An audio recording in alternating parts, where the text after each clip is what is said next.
let's talk about one of my favorite things in the world: murder. That's a sentence you can quote me on in a few years. No, but seriously, I always have like a fable for unsolved murders and serial killers. I don't know why, but they just fascinate me. So I thought, let's make a new series and combine my love for games and my love for unsolved murders and serial killers into one and making this series. I don't know how many of you are familiar with this game, but Granny is a game that I definitely played quite a lot when it first came out a few years ago. Again, I'm a huge horror fan freak and it's just a fun game. Concept of the game is pretty easy. Charming old Granny locks you up in her basement to come back and eat you, and you got a limited amount of days to get out of the basement into freedom, but she's running around the house, and while you try and escape running around the house, she can hear you, maybe hit you over the head with her little club. There is also a second part of the game where they also add a grandpa, but we're gonna focus on the first part of the game, just the granny. Although it's technically not confirmed by the maker of the games, over the last few months there have been quite a few TikToks explaining who or what might have inspired the granny game.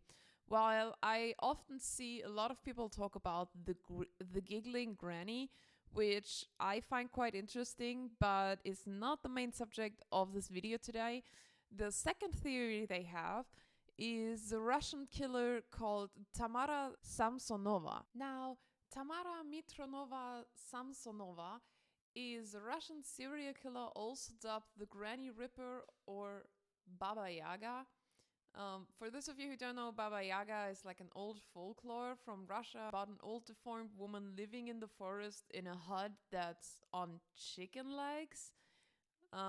Yeah, very interesting stuff. But if you're into that, let me know. I can cover that as well. So she's an alleged Russian serial killer, and she was arrested in July of 2015 under committing 2 murders with extreme cruelty. Samsonova first came under investigation in 2000 when she reported the disappearance of her husband. But despite big police searches, the body of her husband was never found. After her husband's disappearance in 2000, she started renting out a room in her apartment in St. Petersburg. One of the first tenants in this room back in 2003 was a 44-year-old man who she allegedly killed and dismembered and then scattered his body parts around the street of the city. In March of 2015, Samsonova met a new friend, which is a 79-year-old Valentina Ulanova, who also lived in the same street. Now, the apartment of Samsonova was actually under construction at the moment, so she needed a place to stay, and a friend of the two of them asked Ulanova if she would be able to host her for a while, to which Ulanova agreed. So Samsonova lived in Ulanova's apartment for several months, helping with the housework and everything. And during that time, they became very, very close friends and enjoyed living together. But at one point, she liked living in the apartment so much that she wanted to stay for way longer than she actually had to.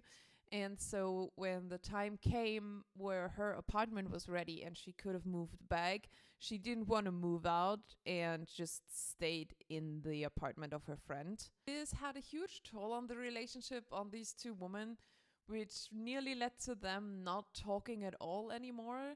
And at one point, Ulanova started to ask Samsonova if she would be willing to leave and if she could please move out. So the friendship between the two ended at that point. After a few weeks of back and forth between the two women, Samsonova actually came to the conclusion that if she wanted to stay in this apartment, she had to poison Ulanova. So Samsonova traveled to Pushkin. No, not that. This one, yes. Where she managed to pursue a pharmacist and to sell her the prescription drug Phenazepam, which is a prescription drug from Russia you can't get in most other countries of the world without any good reason.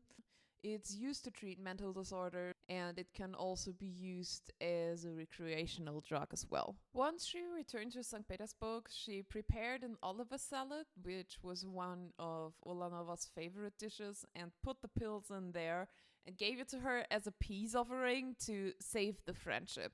Ulanova ate the salad for dinner this day, and later the same night, Samsonova found her dead on the kitchen floor. She then proceeded to dismember her body with 2 knives and a saw. She first sawed her head off, and then she sawed her body in half, and using the knife, she shed it into smaller pieces. She then put the body parts into separate plastic bags and went outside several times to discard of the body in different parts of her area. She left some pieces scattered around the house, and parts of the body she wrapped into a bathroom curtain and threw it close to a pond next to the house she was living in. It actually took several days before someone actually took interest in the package that was lying close to the lake, and her body was discovered. When police investigations started, they tried to figure out who the person was, so they went to various residents in the house next to where they found the body. And when they came to Olanova's apartment, Samsonova opened the door for them. And after they entered the flat, they found traces of blood all over the